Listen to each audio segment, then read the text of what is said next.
이제는 주 안에서 빛이라 라는 제목으로 하나님의 은혜를 나누고자 합니다. 학창시절 저는 안타깝게도 남녀공학을 경험해 보지 못했습니다. 남중과 남고를 나왔는데요, 예상하시는 대로 남중 남고의 분위기라는 것이 있습니다.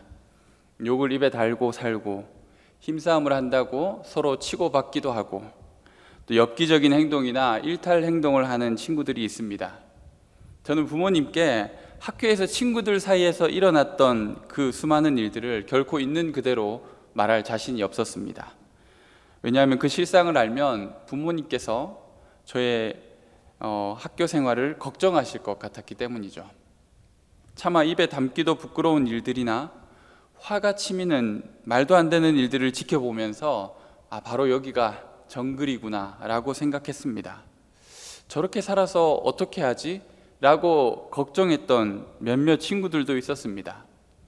그런데 신기한 것은 졸업을 하고 대학생이 되고 또 취직을 하고 사회생활을 하자 거의 정상적인 사람으로 바뀌어 있더라고요. 그렇게 이상한 짓만 골라서 하던 친구가 이제 어엿한 성인이 되어 정상적인 생활을 하더라는 것이죠. 미성년자일 때는 뭘 모르기 때문에, 아직 어리기 때문에 용납되었던 일이라고 할 수 있지만, 성인이 되고 나서 그런 일들을 그대로 한다면 큰 문제가 되고 맙니다.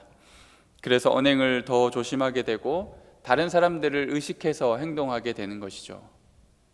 중고등학교 때 쓰던 그 험한 욕을 캠퍼스에서 혹은 자신이 다니는 회사에서 막 쓸 수는 없습니다. 내일이 없는 것처럼 그렇게 대충 살아갈 수도 없고요.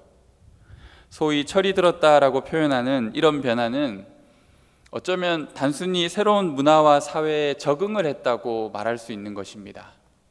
그런데 우리는 흔히 그리스도인이 되었다라는 것을 마치 이런 크리스천 문화에 적응된 상태로 이해하는 경우들이 있다라는 것이죠. 교회, 기독교인들이 가지고 있는 특유의 문화가 있지 않습니까? 그들만의 언어, 행동 양식을 배우는 것이 교인이 되는 과정이라고 착각하기도 합니다. 대학에 가면 대학의 문화를, 또 군대에 가면 군대의 생활 양식을 빨리 배우고 적응해야만 그곳에서 생활을 할 수 있듯이, 교회라는 문화를 이해하고 적응하는 것이, 그러한 과정이 곧 내가 그리스도인이 되어지는 과정이라고 이해한다면 그것은 알맹이가 없는 껍데기만을 본 것이죠. 한 사람이 그리스도인이 되었다라는 것은 좀 더 파격적인 변화를 이야기합니다. 적응이 아닌 변화라고 표현해야 합니다. 어둠에서 빛이 되는 대반전입니다. 어떻게 어둠이 빛이 될 수 있을까요? 심판받을 죄인에서 구원받을 의인으로, 대적자에서 사랑받는 자녀로 변화된 것입니다. 죄악이 관영한 세상 속에서 그리스도인들은 결코 섞일 수 없는 물과 기름 같은 기분을 느끼며 살아갈 때가 있습니다. 그리고 그것은 지극히 당연한 감정이라고 할 수 있습니다. 빛은 어둠을 몰아낼 수밖에 없으니까요.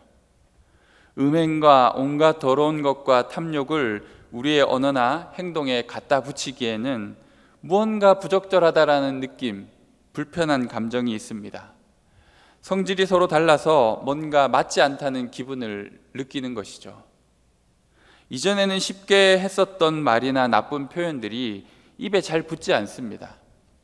어떤 모임에서 나누는 이야기, 그리고 그런 음란한 농담들이 귀에 거슬리거나 불편하게 느껴집니다. 하지만 그렇다고 이런 것에 굳이 티를 내며 그것은 잘못되었어요 라고 말을 꺼내기도 곤란합니다. 모른 척하거나 별로 관심 없는 척 할 뿐이죠. 어떤 때에는 분위기를 맞춰주려고 맞장구를 쳐주기도 합니다. 그것에 반대하는 의견이나 태도를 내놓으면 여러 사람을 불편하게 할 것이 불보듯 뻔하기 때문이죠. 눈치껏 분위기를 맞추는 것이 사회생활의 지혜라고 생각하기도 합니다. 그런데 과연 그럴까요? 그게 최선일까요? 오늘 우리가 읽은 하나님의 말씀은 과연 뭐라고 하고 있을까요? 그 이름조차 부르지 말라고 합니다. 입에 담는 것조차 마땅치 않다라고 이야기합니다. 그리고 결정적으로 7절에는 그들과 함께 하지 말라고 경고하고 있습니다. 그럼 우리는 매일매일 얼굴을 봐야 할 직장 동료나 상사를, 그리고 학교의 과 친구와 선후배를 멀리해야만 하는 걸까요? 그렇게 고고하게 홀로 살아가는 그리스도인이 되어야 하는 걸까요? 죄는 인간의 삶에서 쉽게 마주치는 일상이라고 할 수 있습니다. 나도, 너도, 그도, 그녀도 모두 죄 가운데 살아갑니다. 정도의 차이만 있을 뿐 죄로부터 완전히 자유한 사람이 없습니다. 어떤 사람은 노골적으로 자신의 죄를 드러내고 또 행동으로 옮겨서 사람들의 비난을 받기도 합니다. 불법적인 행동을 하여서 법적인 처벌을 받기도 합니다. 그런데 반면에 어떤 사람은 그런 것들을 잘 교묘히 감추고 바르고 깨끗한 척 살아가지만 은밀히 죄악을 즐기기도 합니다. 나의 죄든 다른 사람의 죄든 그러한 죄를 마주하게 될 때 그리스도인인 우리는 과연 어떻게 행동해야 할까요?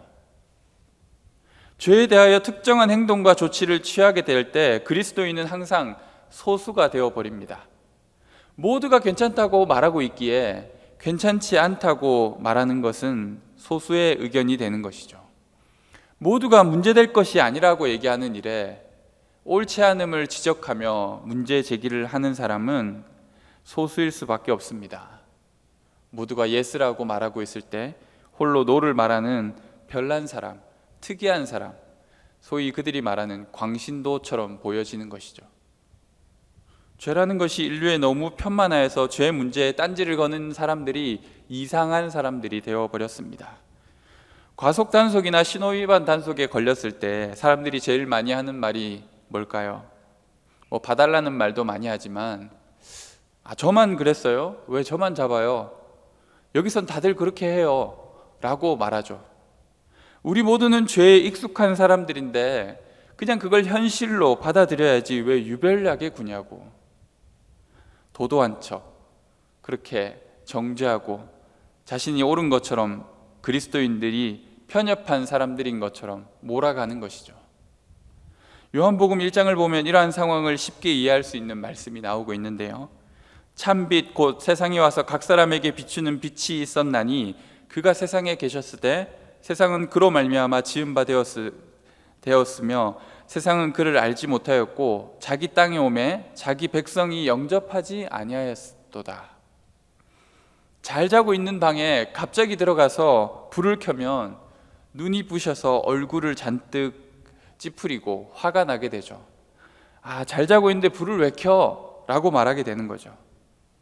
우리의 부끄러운 민낯을 드러내고 잠들어 있는 우리를 깨우는 빛이 싫은 것이 바로 어둠의 특징입니다.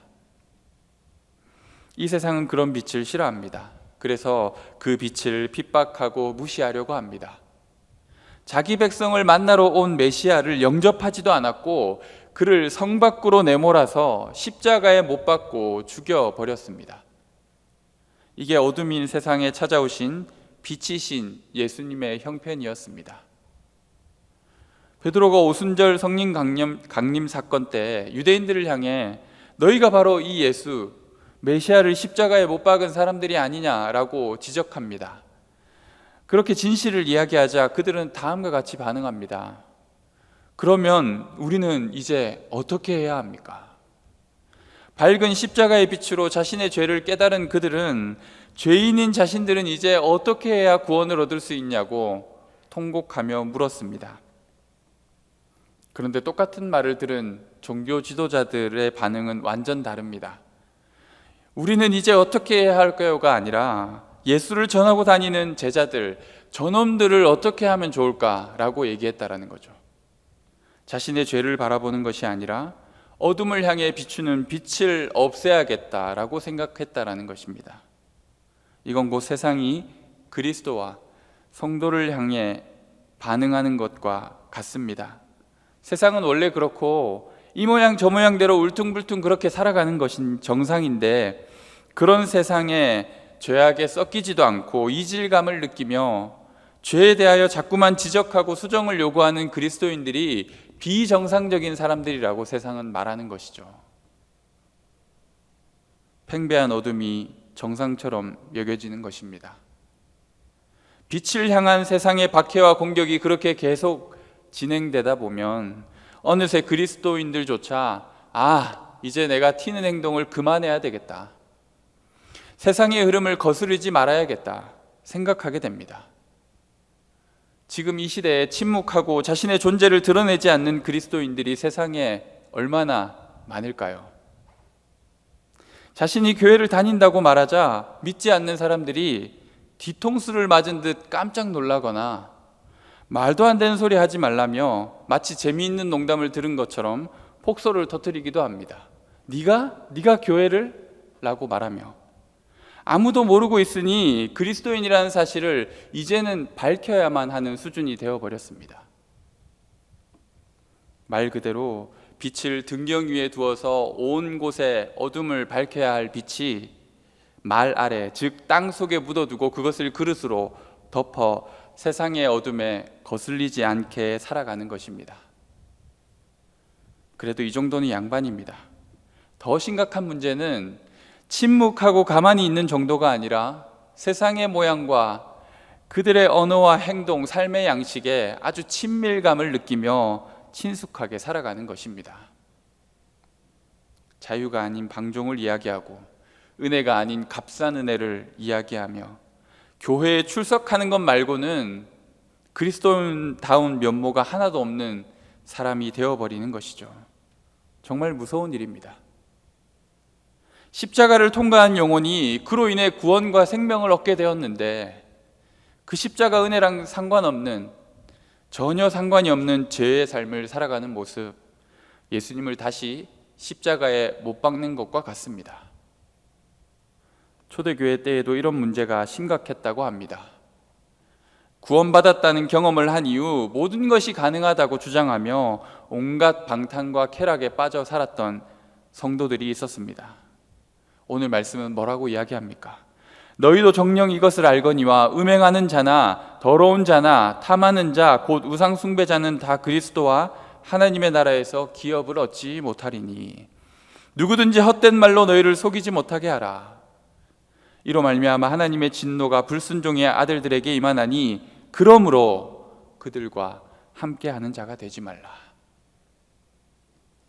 죄와 그리스도는 결코 공존할 수 없는데 죄에 대하여 어떠한 이질감도 양심의 가책도 없이 세상 속에서 죄와 친밀하게 살아가고 있다면 그 삶은 곧 그리스도를 잃어버린 삶입니다. 그에겐 하나님 나라가 사라지고 있는 것입니다. 구원도 천국도 생명도 영생도 언제 잃어버릴지 모르는 것이죠. 분명히 기억해야 합니다. 우리의 존재는 십자가로 인해 변화되었습니다. 모든 그리스도인의 삶에는 십자가라는 분명한 경계가 있다라는 것이죠. 십자가를 통과한 인생은 완전히 다른 인생이 되는 것입니다.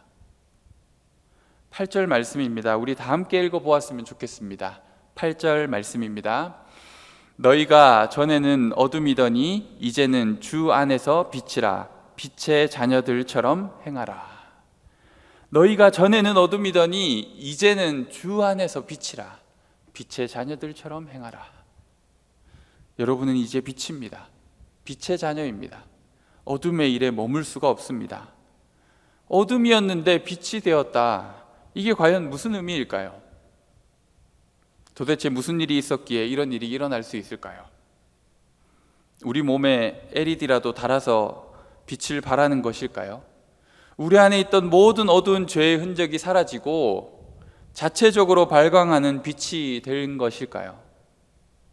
정말 그럴까요? 그런 것이 가능할까요?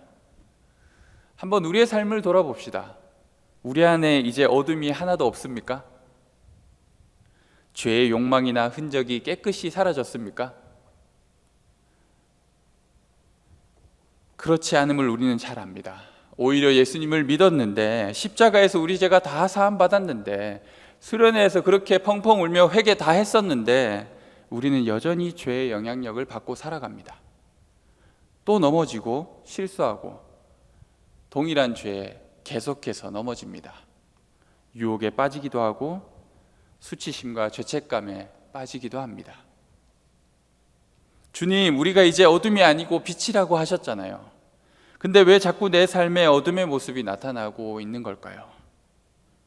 전에는 어둠이었다가 이제 빛이 되었다라는 의미는 우리의 내면이나 본질이 빛을 발하는 존재로 변했다는 의미는 아닙니다. 완전한 성화에 이르기 전까지 우리는 여전히 부족하고 허무와 공허, 죄를 가지고 살아가는 존재입니다. 그런데 정말 중요한 사실이 한 가지 변화가 일어나는데요. 바로 우리가 주님 밖에 있었는데 이제는 주님 안에 있게 된 것입니다. 이제는 주 안에서 빛이라. 이제는 예수님 밖에 어둠이 아닌 주님 안에서의 빛이 된 것입니다.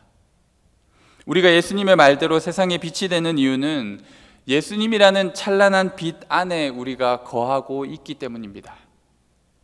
빛을 발하는 존재는 오직 예수 그리스도이십니다. 그런데 우리는 그 안에서 함께 빛을 발하고 있는 것입니다. 따라서 오늘 우리에게 가장 중요한 표현은 빛이라는 표현보다도 앞서서 주 안에서 빛이라는 것이죠. 죄 가운데 세상 속에서 살아갈 때 우리는 주님과 멀리 있었습니다. 주님 밖에 있었습니다.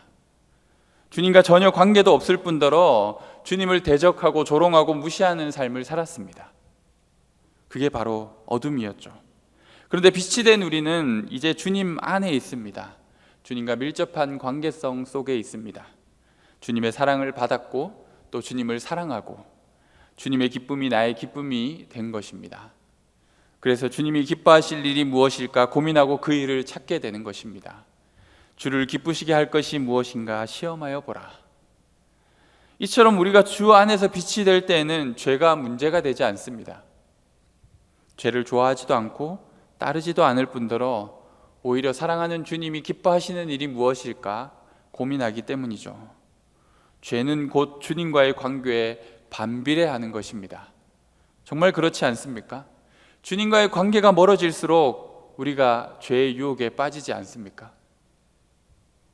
죄와 친숙하고 익숙해질수록 주님과 멀어지는 것 정도가 아니라 주님을 대적하고 있는 나를 보게 됩니다.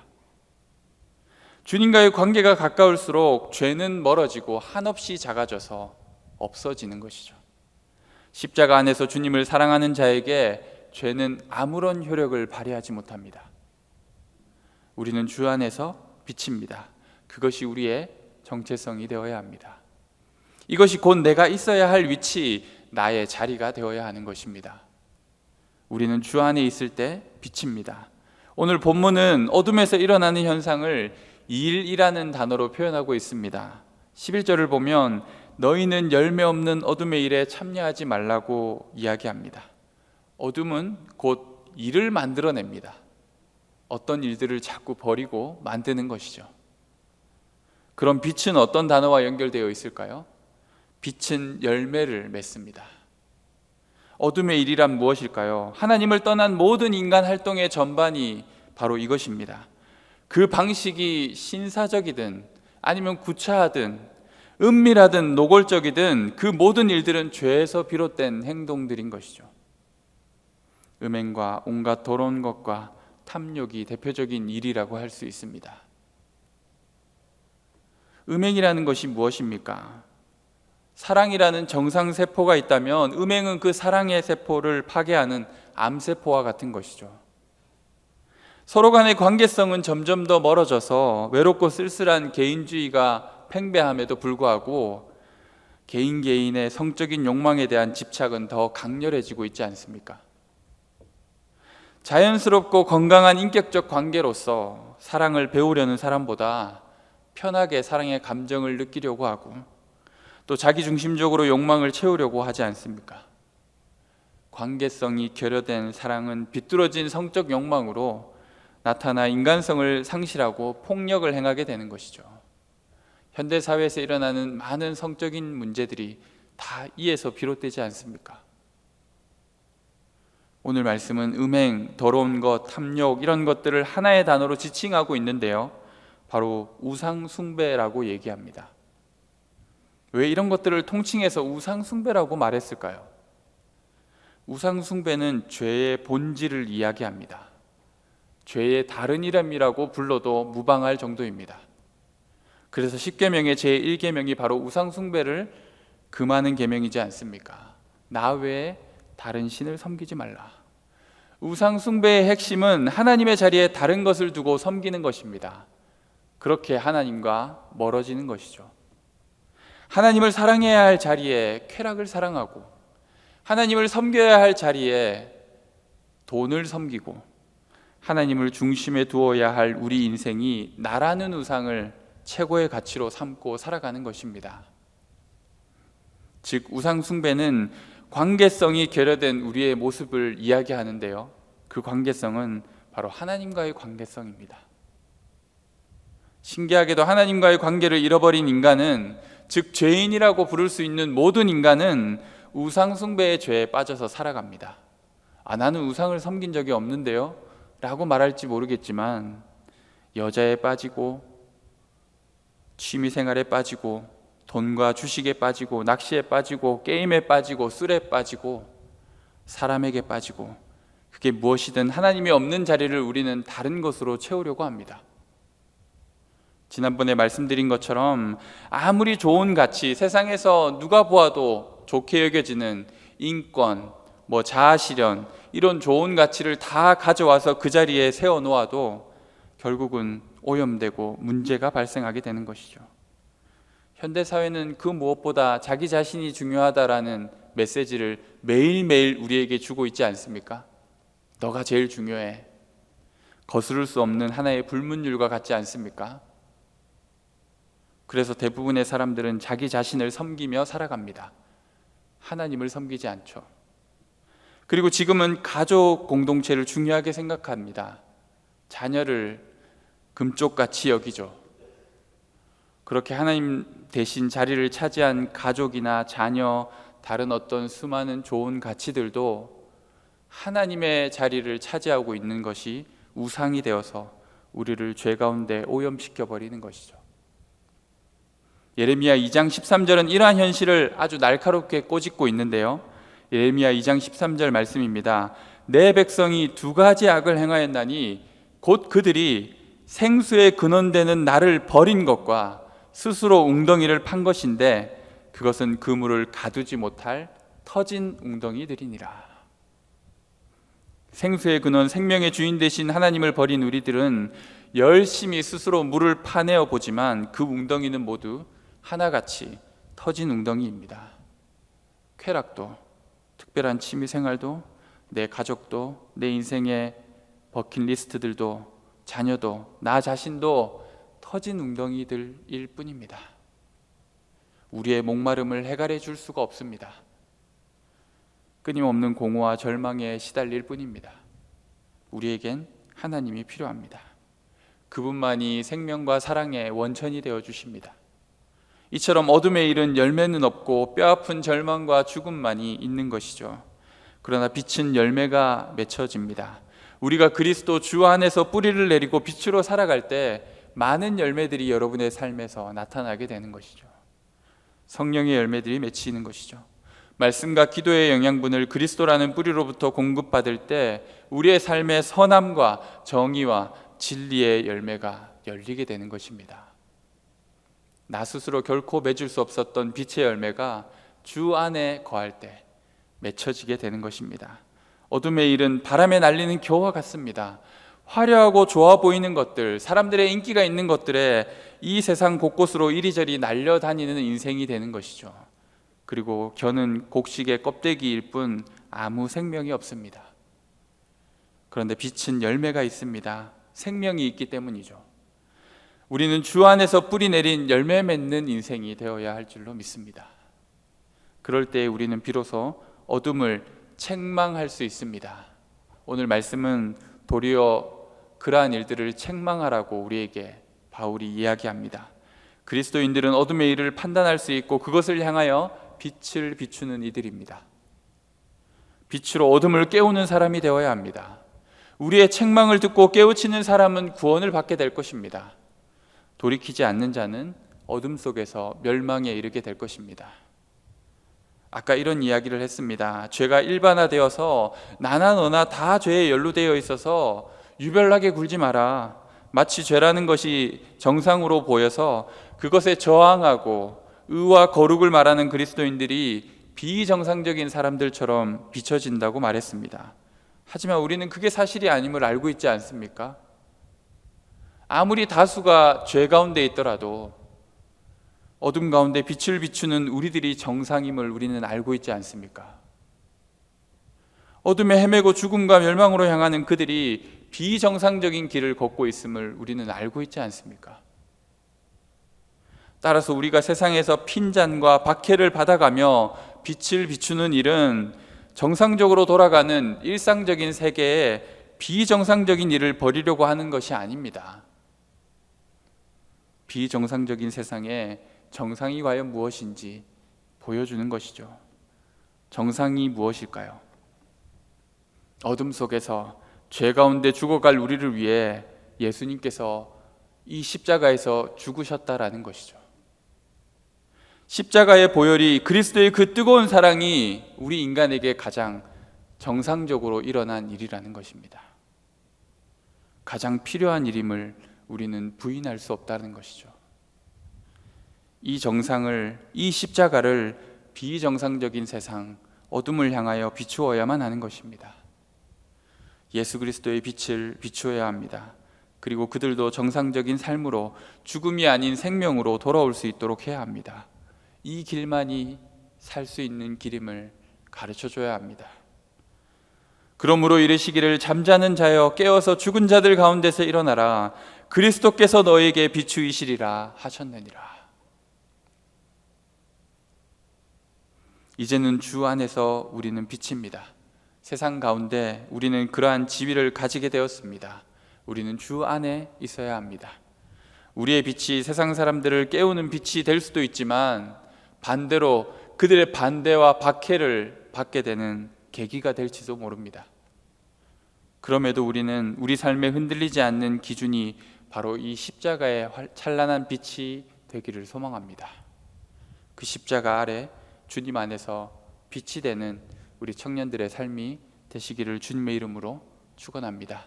기도하겠습니다.